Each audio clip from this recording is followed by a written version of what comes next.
Has anybody seen the movie Blackfish? Yeah, is that the one with the trainer killed by an orca at SeaWorld? Oh, yeah. Maybe something that you might not have caught in the movie is that many orcas, especially right in the beginning, were captured right here in Penn Cove off of Whidbey Island. And one of the orcas who's been in captivity the longest is Lolita. She's in an aquarium in a tiny little pool in Miami. And now there's a local guy, Howard Garrett, who is working very hard, just dedicating his life to freeing Lolita.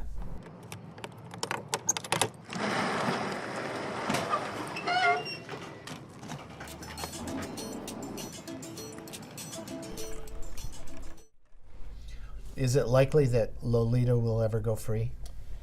She's pretty old, but it's not completely out of the question because orcas in captivity, they don't live that long, and she's already outlived that by a long shot. In the wild, orcas live a long time. Like there's Granny, she's like 100 years old.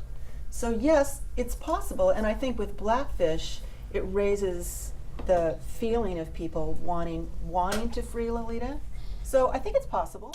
I mean, I think we all want Lolita freed, but you wonder how she What would would happen do. to her? Well, yeah, what would happen to her? I mean, we've seen the stories of Keiko. It just doesn't seem like the success rate is very high once Well, they're out. They have a plan that's different, which is that they would put her in an enclosure, so she would be in the sound, sort of in the open water, but there'd be an enclosure around her.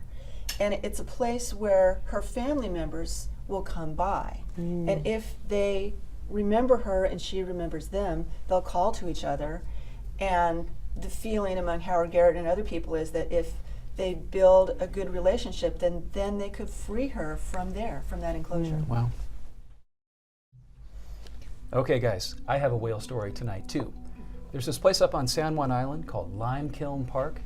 It's actually the best place in the world to watch whales from the land.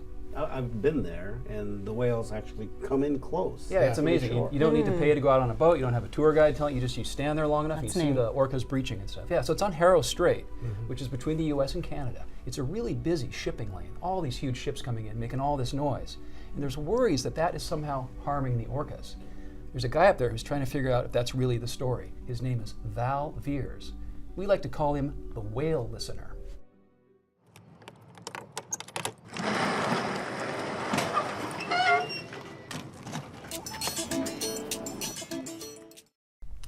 So what have we learned through this whole process of listening to the whales? It's a pretty complicated story. You know, whales have a very complex language. They can identify which pod they're from just based on the tone in their voice.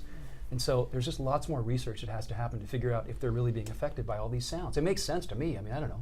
Ships are pretty noisy. What's the evidence so far?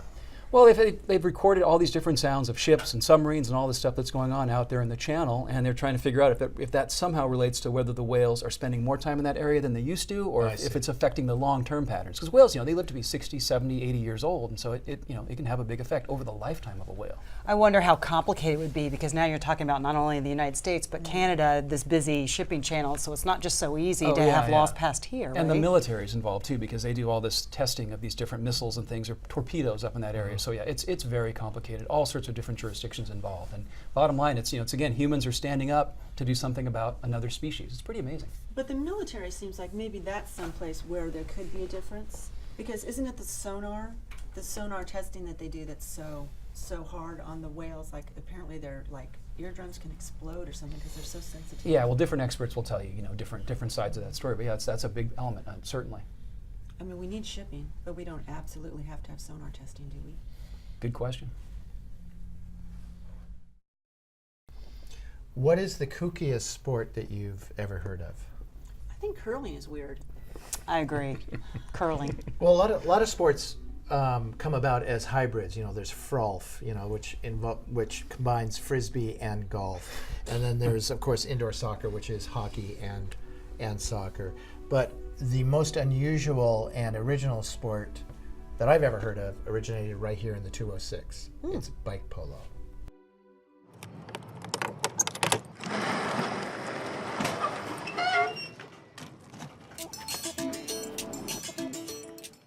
Can anybody play bike polo? It looks, I don't know, it looks kind of dangerous.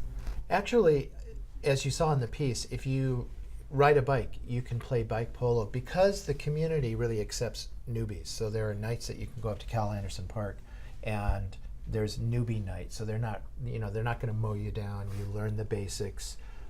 It's safe. They enforce the helmet law, and you take it one step at a time. Do they have old guy night? Well, I'm going to. I was going to ask you, have you played these? I'm going to play this summer. I haven't played, but I'm kind of taken with it. So Right. yeah, Let and it's us a know. lot to do with bike handling. It's basically really handling your bike in tight situations, which is a skill that comes in handy any place. Yeah. Let us know. What I love about this group is everybody has a different interest, so there's a lot going on. Enrique, what are you working on? Working on a story about the Hero Corps, which is a group that is formed by Homeland Security, training wounded warriors who now have an opportunity to help fight cybercrime, specifically child pornography. And these wounded warriors who've obviously served our country now are trained to understand how to track these types of cyber crimes and online child pornography. It's giving them a new lease on life, whole new mission for them, but now they feel like they're serving their country going forward. Interesting. Sabrina? Well, you'd have to be living under a rock not to know that it's been the 20th anniversary of Kurt Cobain's death. And I'm fascinated as to how Kurt Cobain and Nirvana still stay in the minds of people, and even young people. People are really drawn to Nirvana's music. So we have been talking to some local experts, and some of them dispel some of the myths about Kurt Cobain, things that I had heard before, but they will tell us are not true. But just what it is about this band. There have been other suicides, Lane Staley and Alice in Chains, the guy from Blind Melons, lots of suicides. But why does Kurt Cobain and Nirvana have such staying power? Felix? Well, you hear all these stories about changes in the economy, what the internet is doing to the way people do business. We went into the Wallingford neighborhood in Seattle. We're looking at what those changes mean just on the street level. What stores are surviving, what stores are going away, and what's the future going to look like? And Jenny, what do you got in the hopper? I am a supernumerary. A super, Numerary. What is which that? means I'm in the opera. I'm in Seattle Opera. And so what I'm doing how do they is feel about that? Do they know? they think it's okay because I can fit into the costume, which is really, so this is like the world of people who are in the opera and don't sing, which I don't sing. So they're but extras. I am in the opera. It's kind of like being an extra in a movie. And I don't know anything about opera, and I don't speak French, so I'm just kind of plunged into this world of opera. I'm going to rehearsals right now, and Wow. I'm going to be in the opera.